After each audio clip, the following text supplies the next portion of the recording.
Hello, everyone, and welcome to EFAP Hey, Mini Superchat Catchup for episode 317, being Die Hard. die hard. Yay! What a fun Live hard, movie. die hard. I like that one. It's got Bruce Willis in it. Runs around without his shoes. Or his socks.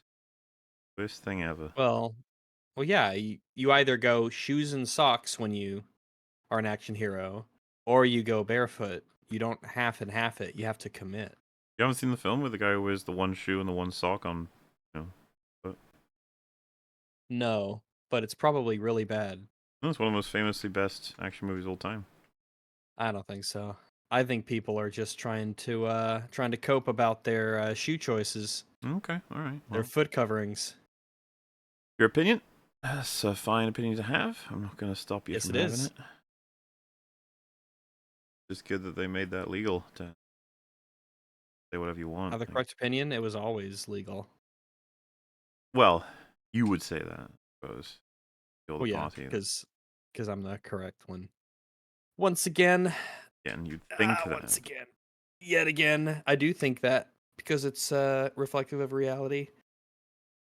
But you know what? Enough about me. We should probably catch up with these super chat catch ups before this turns into yet another Rags W episode.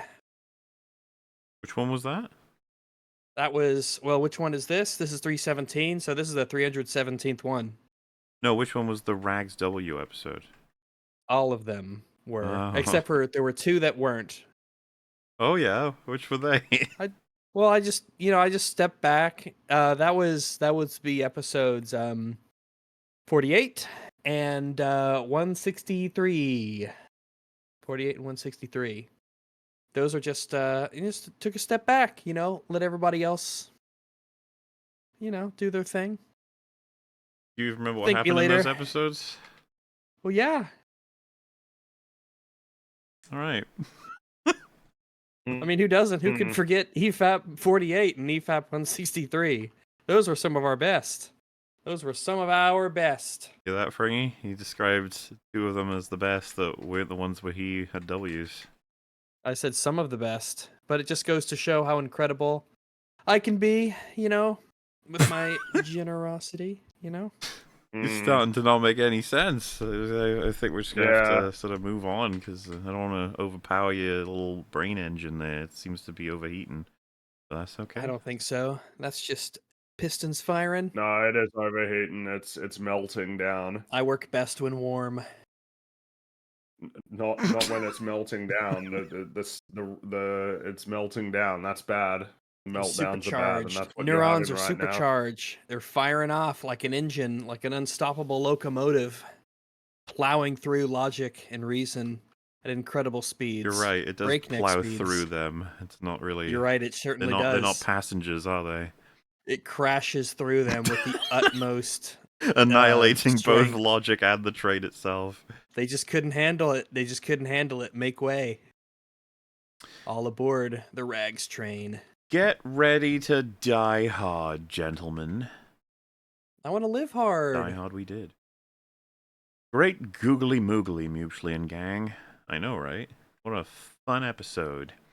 In this That was house, a very fun episode. Christmas starts at 5 p.m. on December 24th and lasts until January 13th. That's how we like it. Merry Christmas, everyone. Merry Christmas. Is that the Epiphany? I think it is the 13th, Epiphany right? Or is it the 8th? when everyone watches Die Hard, right? 6th. Epiphany is the January 6th. That's officially when Christmas ends, if I remember correctly. But really, Christmas is a mood, and it lingers as it does. If it starts on the 23rd and goes to the 8th, you know what? Fine. Especially now that, like, the day of, Thanksgiving night is like, all right, it's Christmas time now. Like, it's not even November. Halloween isn't even finished, and everyone's like, all right, it's Christmas time. Fuck that. October is spooky month, November is turkey month, and December is Christmas month. All right? Don't let Christmas overshadow all the other festivities we get to enjoy. As much as I love Christmas, 21 months on the 21st. Yay. Merry Christmas to all in the call and y'all in chat. Loved the past year of coverage and can't wait for more. Little heart. Why, thank you. Oh, thank you.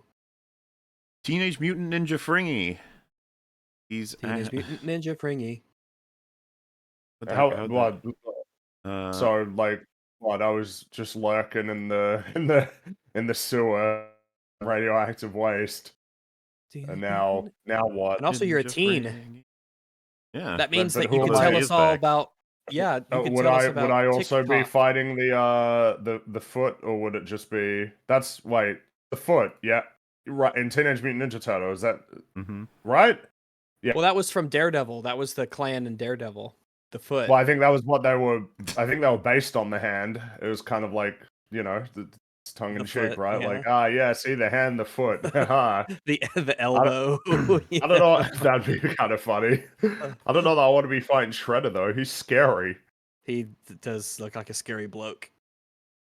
Does he ever take those gauntlets off, or does he have to just live his life understanding that he has very sharp, like, sword gauntlets? Well, I think it depends. Wasn't claws. because there was a guy, because it was the big mechanical suit in the Michael Bay produced one, right? I never Made saw everybody those. mad.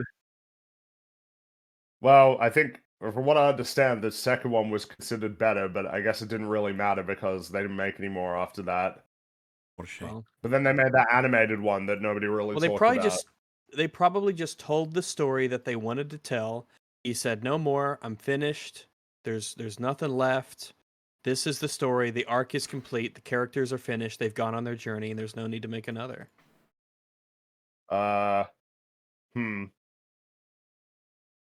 That's typically the reason why they stop making things.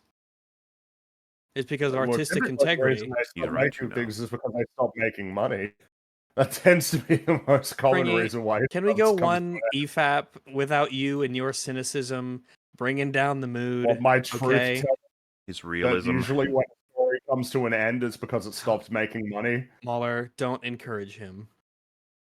We're trying to be positive and upbeat. I always encourage people because I'm a happy-go-lucky kind of guy. I want to encourage everybody in their endeavors. It's true. If anything, we've learned over the last few years when it comes to media, never say no, just make it. Let your creativity flow and flourish. Yeah, this I guess it would be Teenage Mutant Ninja Fringy. He's actually a turtle, and then they've got Fiddle Goo Power, which doesn't quite work, does it? Fiddle Power, Turtle Goo Power. Goo Power? Yeah, I don't know that there's turtles. It feels like turtle power He's actually is not a goo. turtle. Turtle Goo Power. You have to like sort of go, and it doesn't quite. No, that's not quite right. Hey. There's a streamer I watch who has a dog named Turtle. With a silent P. Kind of a funny name. Turtle with a silent P. Which Assassin's Creed would y'all recommend? The last one I played was 2 and 1. I think all of the Ezio ones are worth playing. Assassin's Creed 2, Brotherhood, and Revelations. I enjoyed them all. 2 in particular, I really, really enjoyed. But I liked all of them. I liked Unity. I need to go back and finish it, but what I played of it, I did like. Black Flag. I hear a lot of good things about it. Wasn't quite my thing. But that's just a subjective. But I hear very good things about it. I really liked Origins for what it was. If you're willing to meet the game where it is, I think you'll enjoy Origins. It's got one of my favorite video game worlds. The Greek Egyptian mix I really, really liked in Origins. Obviously, that's a bit more RPG-y than before, but I think it works well. But it felt like an Assassin's Creed game. But I didn't play anymore after that. Not because of Origins, I just didn't care about the other ones that they made. So, yeah, I would recommend those ones. I never played the first. Oh, wait, or did I? Oh, I might have. I think I did a little bit. I think I did briefly. Yeah, you could just start with one. You could just start with one. The thing is that if you start with one, that it's worth recognizing that formula will kind of, at least in terms of the overall structure of the game, change pretty significantly from 2 onward. But you've still got like the core framework with the parkour and stealth. To be clear, the guy said he'd played 1 and 2. Oh, right. Well then, just Brotherhood. Play that one. Alrighty then. Merry Christmas! Got my Halloween hoodie this week. Beautiful. Those hoodies were great. Yeah, So comfy. they were. They are good. I used mine quite a bit when it was chilly here. They did a good job. They legitimately. I'm obviously biased, but like I think they did a really good job with them. Bringing, I asked this to Rags, so now it is your turn. What are your favorite Nintendo DS games ever?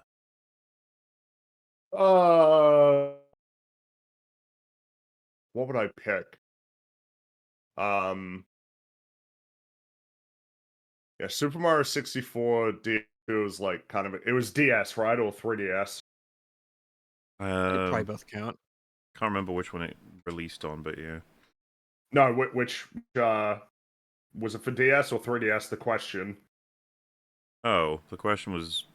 I think it would apply to all of it.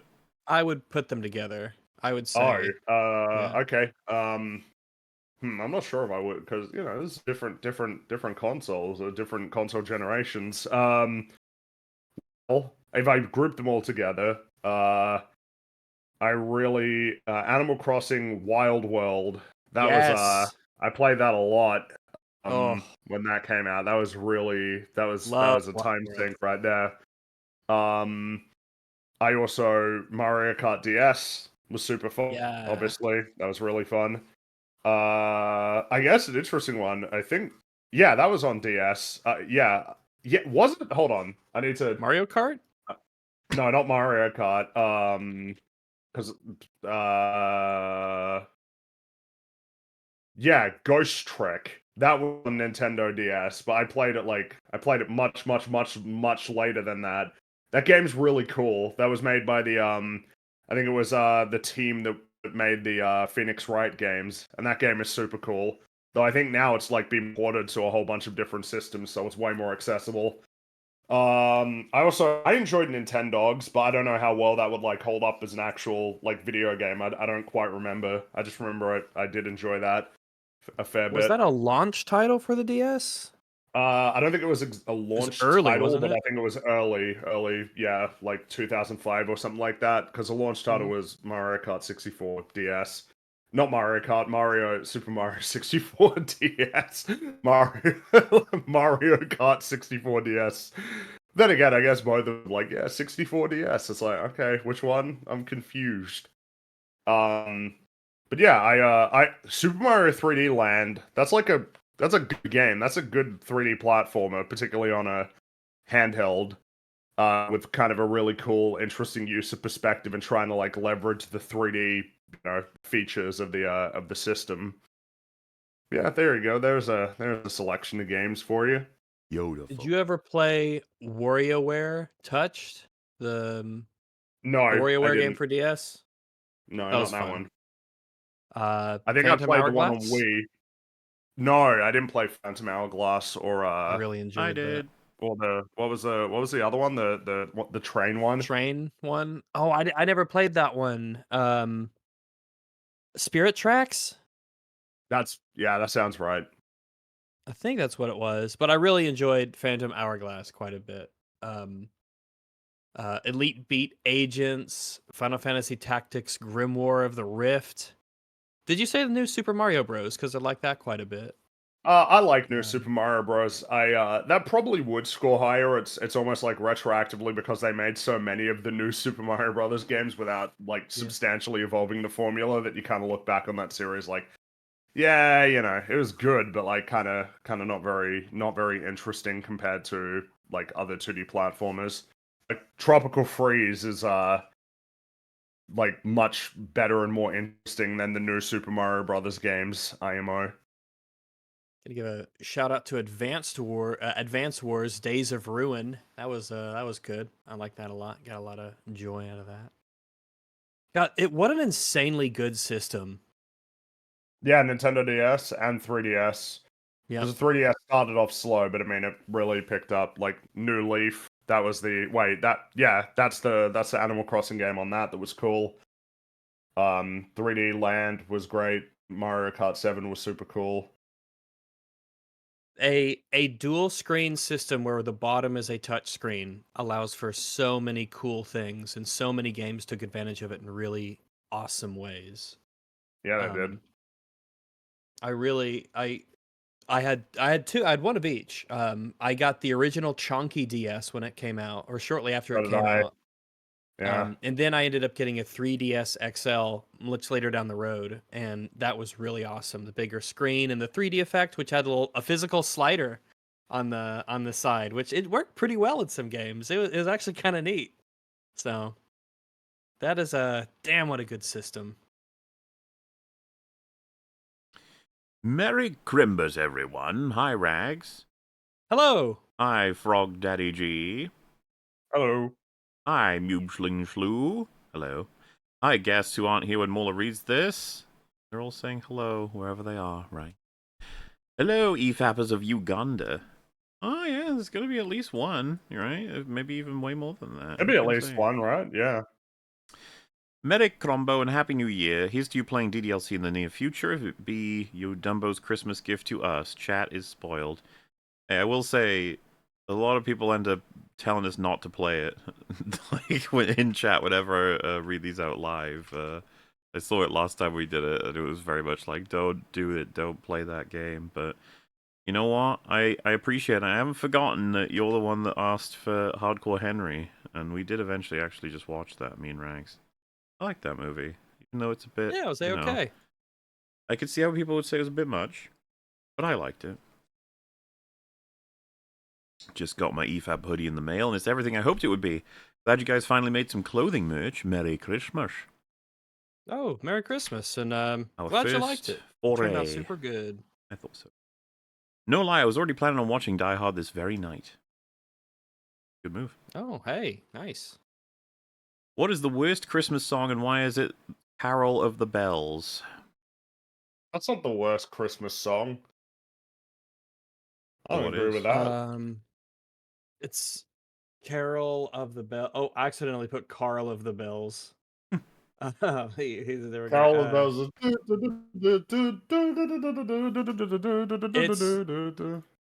It's decent. It's decent. It's there's no way it's the worst. I think Nah, I'm all sure. the All I Want for Christmas Is You is my least favorite because it's so overdone Hmm. in the memes and everything. I I enough. almost feel like if you on then what is it? If what? If that one, if you can't pick that one, then what would it be? Noel, the first Noel. I don't like a lot of the Christmas carols are more like hymns and they're really slow and boring. So like the first Noel, Oh I my don't god. like. Away in a Manger, stuff like that. They're just slow and boring, and they don't have any like anything catchy or interesting. Some of those I just really don't like. I think Oh my boy. favorite Christmas songs are "Last Christmas" by Wham. Is probably in my top All right. three. Okay. Great song. I really like. Oh, "White is in the Winter Night" by Inya. I really like that one. And I really like. Oh, what's like a classic one that I'd probably consider one of my favorites? Dang. There's a lot of Christmas songs. And a lot of them are good though. Shit. I don't know. I'd have to think. You know what? Mr. I'll leave Freeze's it there. theme from Batman and Robin. Ah. What's the song that he has all of his minions singing? Oh. Yeah, of course. Cold Miser, the Cold Miser song. He's shouting at Frosty. That's what I remember. Sing! Sing! Duh. Yeah, because those guys are too cold. And they're not singing. Yeah, they're freezing. Which is something that they should have anticipated when they took the gig. Yeah. I guess, you want to impress the boss. Yeah, that's fair.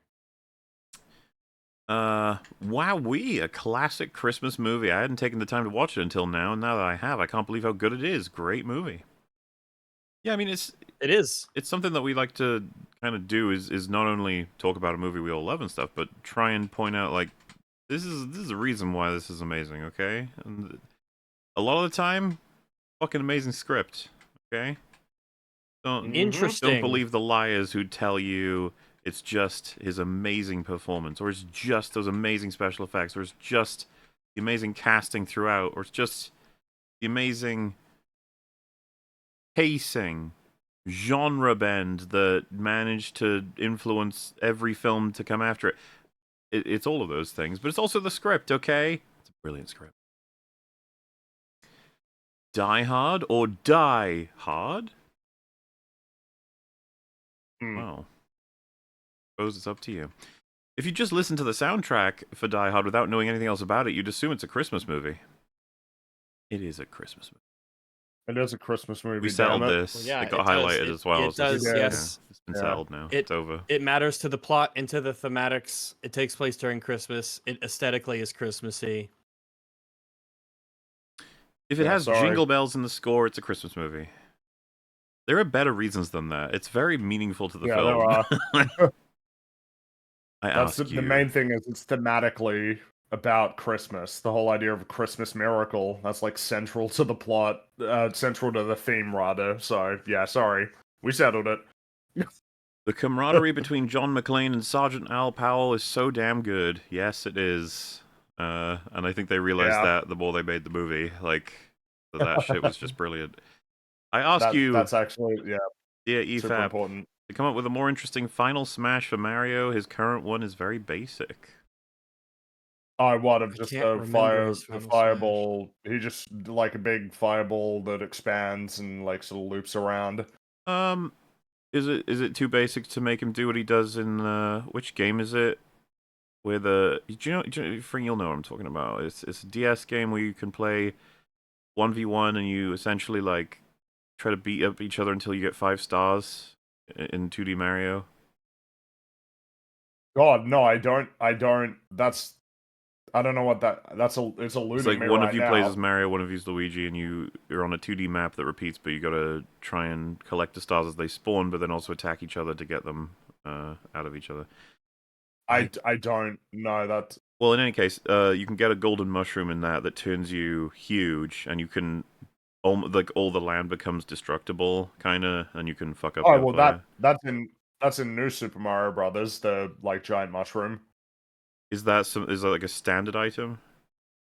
Well, it's not like a standard item. It's an item that will like appear in some levels where you pick it up and then you go big for like 20 seconds and you can stomp through the environment and destroy everything. Is that a lot of what's special to Mario has made it into just like the basic mechanics of the game anyway. So yeah, and part of it as well, something to consider is that particularly in Smash Ultimate, like they kind of removed a lot of the player controlled Smash moves to like make them faster. So like for instance, you remember how like when you fix Sonic's?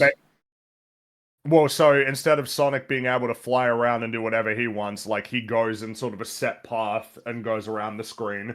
So that would be kind of an example, like anyone where, like, you remember how Wario could just transform into like the Super Wario, and he was like invincible and he could run around and beat people up. A Smash move like that is basically gone now. It doesn't really exist. It's replaced with one that doesn't let you run around and move around. I hated Sonic's. It was so unfair. I mean, Sonic's was like, I feel like really I hated a lot of them. I got killed by like you could be at full health and Sonic could kill you twice. Yes, he could. That was the thing. His was one of the most powerful ones. And I guess they were probably Snake's like, "Well, he's really Supersonic." Well. Snake's was really good too. Of just getting up and firing the grenade launcher. What about like Mario activates well, after everything you've just said there, it's like we need something quick, so that throws that out. You need something, you need something that doesn't mean that the player like control, like, because if you made like the one for Mario, that would not be allowed now basically in Smash because it's one that you control. Like that you control in the sense that you stomp around the area. It would, unless you made it like the Mega Mushroom and it's kind of like the Bowser one where the players and like they hit the screen. But I was going to suggest that's better than the fireball that he gets mega mushroom, metal hat, and fire at all the same time or something, and he's throwing like steel balls of fire. That's yeah. The thing is, I don't mind his because it's almost like a good basic one of just it's a big fireball. Like Yeah. Mario's is kind of meant to set an expectation of what a smash move should be. But then again, I guess it's not as good as because like Samus's is basically perfect. It's like it's a giant like Yeah. laser beam that she fires. That's like a really clean, good one. Definitely check out Die Hard for the NES. Hehe. I haven't, so yeah. Merry Crimbo, EFAP hoodie arrived yesterday. Good quality, nice and warm. Everyone should play Nier Automata. It is on sale on Steam, also high rags. Oh, hello. And I'm glad you're enjoying the hoodie. Yes. Merry Crimbo Massives. Unrelated, just saw Sonic 3. Don't know why Sonic is now the best video game trilogy ever made. Genuinely really good. Want more. Alright, yeah. All right. I mean, uh, I guess in terms of films, how many trilogies based on games are there that can be pointed to? I guess you got Resident Evil. Which are brilliant, obviously. Were those based But on what else is films? there? Like video game film trilogies are really many. Oh, film trilogies that okay. Yeah. A Minecraft movie, 1, 2, and 3. I guess once they make those three, Do they have to be then in that's possible. continuity? I'd say so. Yeah. Uh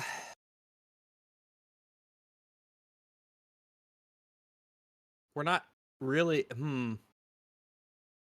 Yeah, I don't know. None come to mind. I'm sure I that can't in think the of any. years coming we might have more contenders, but Give it time, yeah. We'll for get now, there. yeah. I think we're kind of really getting into that era. Unfortunately, it seems like the era might be horrific and terrible, but I suppose we'll see. Happy trails, EFAP. Now I have an EFAP. Ho, ho, ho. Yeah, see, these are good references. Just got my EFAP hoodie and it's amazing. So much nicer than the Mauler hoodie I got from your merch store. Just wish it didn't have Mootle up my ass. Oh, you love that he's there. Also, yeah, You love that he's watching out for you. as we said, the makeshift quality, like, it's not just on the notion of trying to sell them or anything, that they're just genuinely very, very good quality hoodies. Merry second best holiday, everyone. While Die Hard is a great film and a great Crimbus film, I'd argue Fat Man is a better Crimbo movie. Hi, Rags. Good boy. Hello. I guess we'll have to watch Fat Man.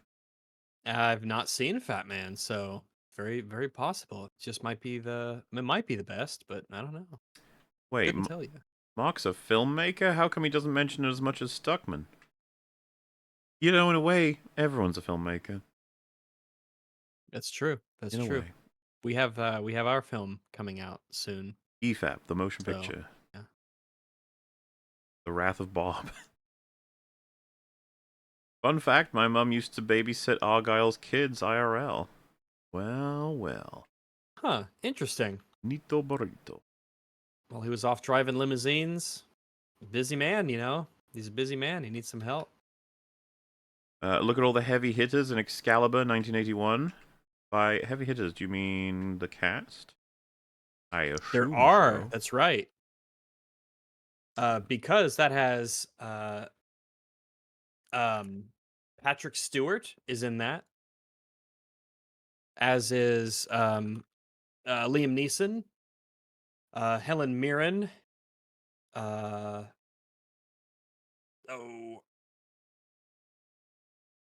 Liam Neeson. that is who comes to mind. Let me look up. There might be more that I just can't think of off the top of my head.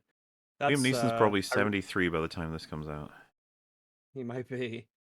Hopefully his hopefully his Naked Gun remake went well. I'm really so you never know. Nigel Terry, Nicole Williamson, Katrine Borman. Oh, my Borman's daughters. It probably was her daughter. Nicholas Clay, Gabrielle Byrne. You know all these Levy. names? No, I'm reading them off. Uh-huh. But I read the ones that I do remember, which is Helen Mirren, Liam Neeson, and Patrick Stewart are in it. Merry Christmas, EFAP. Merry Christmas to all, and thanks, EFAP, for another year of top-tier entertainment. Oh, thank you Glad very you much. enjoyed. Really glad that you liked it. Hollywood is where it is because early filmmakers didn't have Edison's permission to use the patent for early film cameras, so they wanted to be able to flee to Mexico if his lawyers came around. Is it patent or patent? I say patent. Yeah, same here. Okay. Well, yeah, interesting if true. Had a close friend say this was not only not a good Christmas movie, but not a good movie either. We are no longer good friends. Oh, no. I was about to say, you better ditch him immediately. Merry Christmas, y'all. Merry Christmas. Yeah, to you too. Besides Die Hard, what are some of your favorite Christmas movies? Also high ranks. Hello.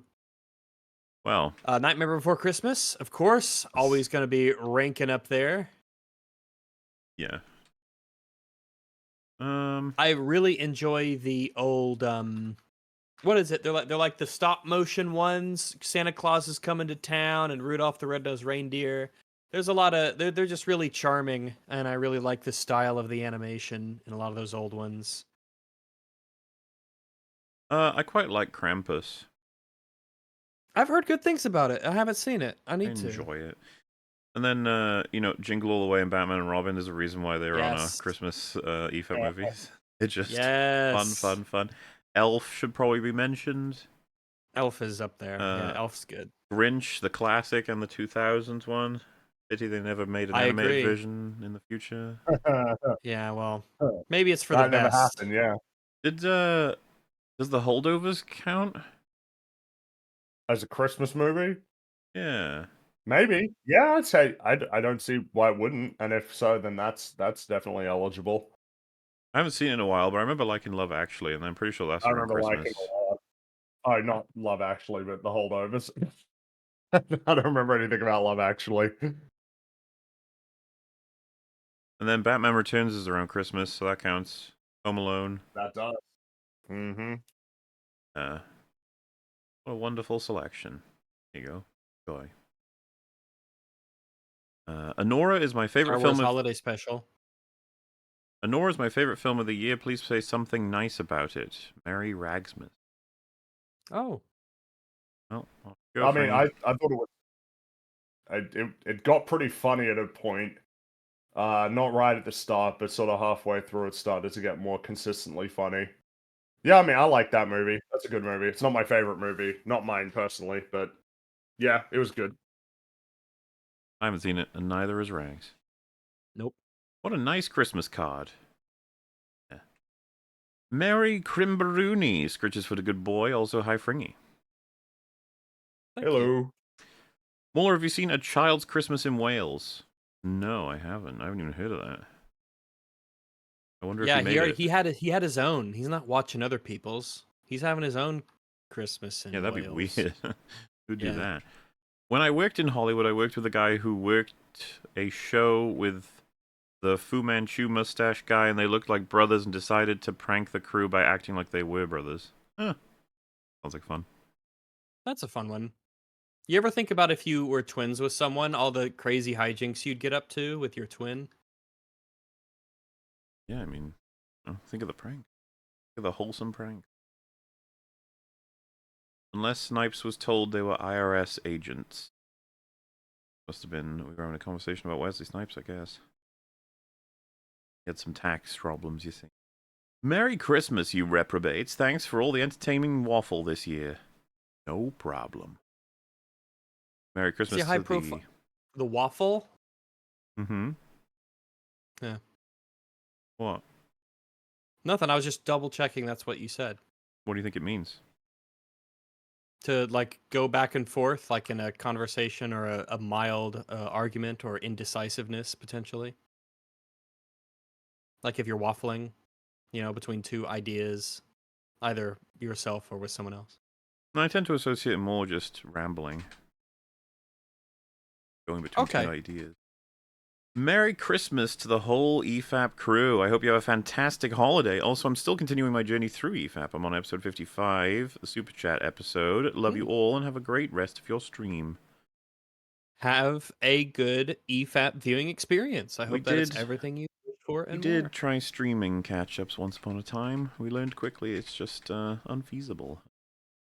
Mm-hmm. Yes. We need to address the Die Hard not being a Christmas movie because I missed FNT. Gary, you tell Shad that Bruce Willis denied it was, and now he has dementia. His daughter stated it was. She's doing great. That's how powerful a Christmas movie Die Hard is. Interesting. Bit mean. But I mean, plenty of actors not on point about the meaning of the thing they act in. We've got several examples.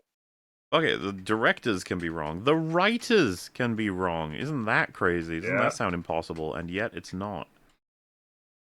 Merry Christmas. Thank you very much. And to you. Die Hard was translated to Glass Trap in Poland. Okay. Glass trap? Yeah, I mean, Hmm. not that bad. It's not as good as Die Hard. Because he walks on broken glass and it's like a trap? The building is the glass trap. I don't know. I think a building is made out of stone and steel and plywood. I don't think that makes any sense whatsoever. Most buildings have windows as well, and they tend to be glass. Oh, that's true. They do have windows so that the light can get in. Merry Christmas, you massives. Oh, Merry Christmas to you. Christmas. Mm-hmm. I have a bone to pick. How can you have the war arc without the best movie for war ever called Glory? Merry Christmas, everyone, by the way. Dude, we missed out plenty of... That arc was There's crazy. a lot of war movies. It was. Three Musketeers is in there, okay? This is great. What a great time. I regret nothing. Absolutely. Merry Christmas, you filthy bigots. Thank you. Oh, thanks. Anytime. Drink, or can I ask a question? You said that a screenplay is well written. How would you scale it? And if you have this kind of exceptional writing, how should that screenwriter be paid? I'm gonna read this a few times, see if I can understand it better. Okay. Can you read it aloud? No, because I don't know where the breaks in the sentence are. Oh, I'm I trying to see. find them. Punctuation Okay, and grammar are things we appreciate immensely on our super chats, just so we know what you mean and we can answer your questions properly. You said that's a screenplay is well written. All right, let's take that as a statement, and then it follows on. How would you scale it? And if you have this kind of exceptional writing, how should that screenwriter be paid? Not sure I understand what they mean by scale it, unless they're talking about like budget. But at that point, do you mean how do you? Is it a misspell of something else? How would you? Oh man. I mean, this is the problem. There's too many words it could be, so it's kind of.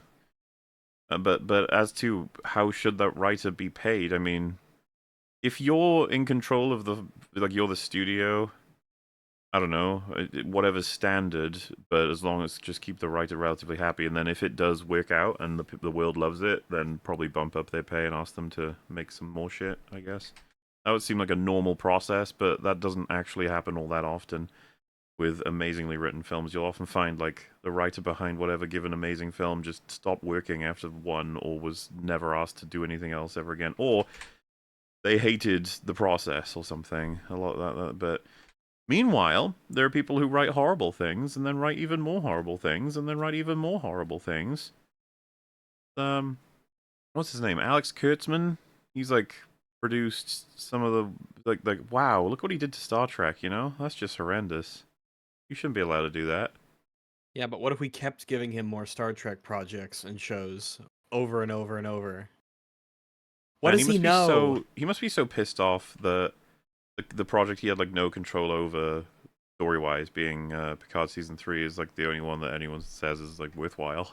Isn't it interesting to go to sleep every night knowing that? That's got to be wild. Well, it makes me think that if someone said, hey, Kathleen, the thing that you seem to have had little influence in Andor is like the only good thing that's come out of blah, blah, blah. And I could totally picture being like, no, I said, I approve, I was involved in that. Yep. Oh, I thought you would say that she'd say, oh, but no, there's a lot of high quality stuff elsewhere. Everyone loved The No, she knows. Mandalorian and she She knows. Yeah, she probably does. You know. To all those who say breasts aren't part of Christmas, Shad, let me ask you this. What do you think baby Jesus' first meal was? It wasn't formula. Yeah, I think Shad said because there's nudity in Die Hard, it can't be a Christmas movie. Yeah, that's retarded. All right. Yeah, I mean... I remember thinking about it. It's like, it's fine that there are Christmas movies for the family, and then ones for adults. That's One totally for chill. the boys. Sure. You know. I remember my grandmother saying to me, I don't care what they tell you in school, Die Hard is not a Christmas movie. And they've got that in quotations for Tom Nook the Crook. Tom Nook would never say that. No! wouldn't Tom say Nook that, is and he's not a a crook. crook. Interest-free loans. The Dutch Community You Angles. can pay back improvement. whenever you want. He watches over his nephews. The Dutch Angles are a subtle reference to the fact that Hans sounds not quite German. He's got perfect German accent in it. Wonderful. Bad Santa is unironically a great Christmas film, raunchy and anti-Christmas for the most part, but the whole point is the guy learns the value of family. Aww. That's good. You guys should check out the Cleveland Show parody of this movie. Maybe? I have not seen any of the Cleveland Show. Is it good? I think I saw some episodes, and I remember not being impressed by it. Yep, that was my experience too. That I was was like, this is very much... like, it felt like a it felt light really version... formulaic as well. A light version of a light version of a show.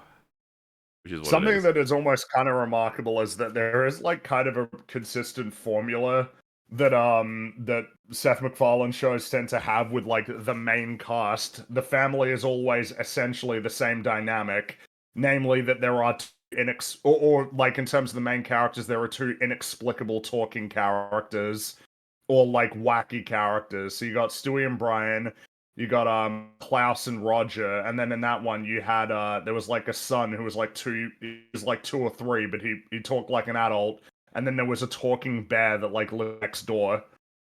And there's always 6 characters as well. It's like, man, that's a weirdly rigid formula that keeps being adhered to in those shows. I think the bear was just a friend though. He wasn't a part of the family. He wasn't. Yeah, but he was like main core cast, because I think that was I think Seth MacFarlane played the bear.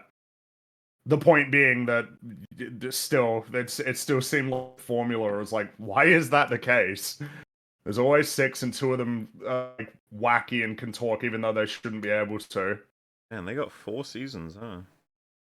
It went for a while. I mean, I guess the thing is that like on its face, the Cleveland show, like you really have to change like Cleveland to make him like a main character of a TV show. He was very much supporting role, and it's kind of weird because like of all of the characters, like of all of them to do it a spin-off with Cleveland specifically, rather than if I don't know, Joe or Quagmire. Yeah, I feel like I could do more with Joe than Cleveland. I guess the problem was that they were like, yeah, but if we get rid of them, that might seriously like fuck up the dynamic. Like it almost feels like the view was that you can get rid of Cleveland, and maybe that he's more versatile on his own than Quagmire, getting rid of him, losing all of the jokes related to him, and that his show might not even be. But I mean, the whole thing was kind of just like a bad idea, really. But hey, I mean, they got 4 seasons, so you know that's better than 0 seasons, I guess. The guy that steals the candy bar is relatable. Also, I think the 80s hate the press somewhat, lol.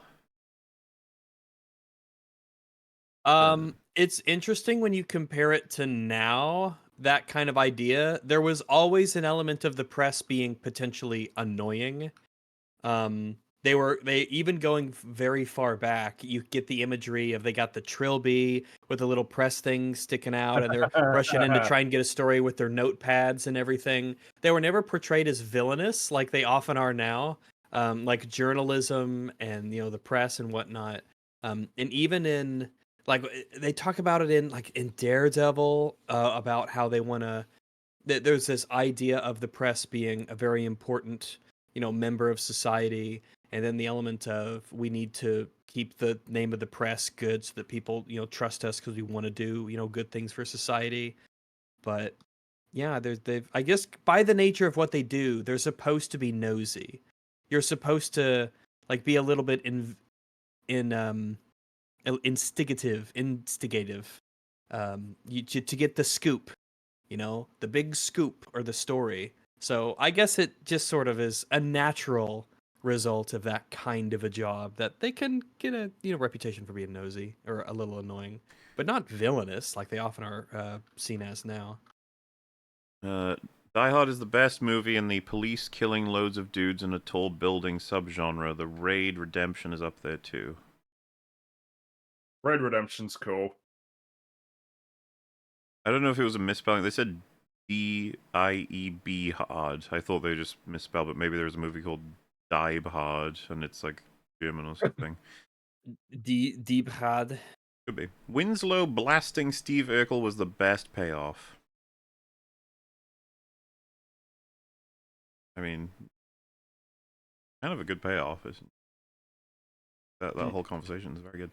Thanks for this, guys. It's been a lot of fun. I'm seeing this on Monday night with the packed theater and can't wait. Merry Christmas, everyone. Have a good one. Oh, that'd be fun. Yeah. That would be. Watching Die Hard in a packed theater. That would be one of those things if I was a time traveler. I could travel through time, but I couldn't, like, do anything crazy, or I didn't want to do anything crazy out of the risk for whatever. I just go the back wizard to said see you don't movies have on the to premiere. mess with anything. You just Yeah, gotta go it's and like a find wizard gives you a experiences. That's time more powers, convenient and he's because like, "Be good." you know for a fucking fact if you wanted to go back for a selfish thing, you're like, I probably have a responsibility to do. Yeah, I know, but if we do fun time travel, not realistic time travel, if the wizard is like, "Now be good, okay, this is just for funsies and stuff. Don't be trying to kill Hitler or anything. There's important reasons why you can't do that." And you're like, okay. I'd go back and I'd see Die Hard and stuff like that in the theaters. That would be a cool I mean, experience. talking about because isn't the meme would be you go back in time and buy like Google or Apple stock or Amazon stock. The meme, just go back to like first and 2000 and foremost, buy a whole bunch of it. I mean, it sucks, but it really sucks. But you got to prove it to some governing body of importance quickly, and then you've got to basically be like, okay, get your pens. I'm going to tell you as much as I can about everything and all the disasters that are coming up, be it natural or, human, whatever, man-made. Because holy shit, guys, you got a lot of lives to prevent from dying. And it'd be funny, too, because you could do like a movie where you explain it all, and then they're like, oh, good, our plans clearly worked. And you're like, and then they shoot him in the back of the head, and that's the credits. Yeah. You guys should go, like a Grim and Gnarly. You guys should cover Deep Rising. Good rat schlock. Perhaps we shall. Merry Krampus, EFAP, and chat. Well, thank you. And can we take a minute to admire Fringy's Grinch pick? It was excellent. It's fun. Go try and mix it up, Now, we have the evil Cyber Lich has returned to bring the animal of whenever, the Palace Cat. As in P-A-L-L-A-S. Oh, I remember the Palace Cat. Yeah. Yeah, they're fun. What a goober. Yeah. He looks nice and snug. Probably happy with Yeah, man, because I live in like Russia and stuff, so I guess cold. If you live in Russia, you have to look like a funny animal, You just gotta. He said, I also bring the Bionicle Mask of the Day, which I guess this is the first one we've ever had of this. The How. No, we've done this before, I think. We've talked about Bionicle, but not specifically a mask. Yeah, they gave us a couple. Like, which one would you rather have? And they had like the underwater breathing one, or I think the vision one where you could see stuff. I can't remember specifically, but I think we have. But what's this one? That's all this is Tahu. This is Tahu's mask. This is the one I had as a kid. My brother had the white one, the ice one, and then I had this one, Tahu. I remember his name. Oh, cool. I mean, so this is the Fire Boy, right? Yes. Because I did have him, but it's been a while. Let me see. What does his mask do? Let me look it up. The Great How. Okay. The Kanohi How, H-A-U, How, right? was the Mask of Shielding. It gave its user the power to protect themselves from any attack which they were aware of, but offered no protection against ambush or mental attacks. See, even they knew they had to Balance it. you can't be too powerful. Yeah, you got to be balanced. The noble How acted much the same as its great counterpart, but provided a weaker shield and possessed a shorter duration of power. All right. So yeah, Mask of Shielding sounds pretty good, especially if you're in that line of work. You know, fighting stuff, trying to save the world and whatnot. And that bad at all. And on that note, that's the last message. So we'll say goodbye, everybody. Thank you so much, and we'll see you next time. Yeah, we'll later, see you next time, everybody. everyone. Cheerio. Bye bye. Bye bye.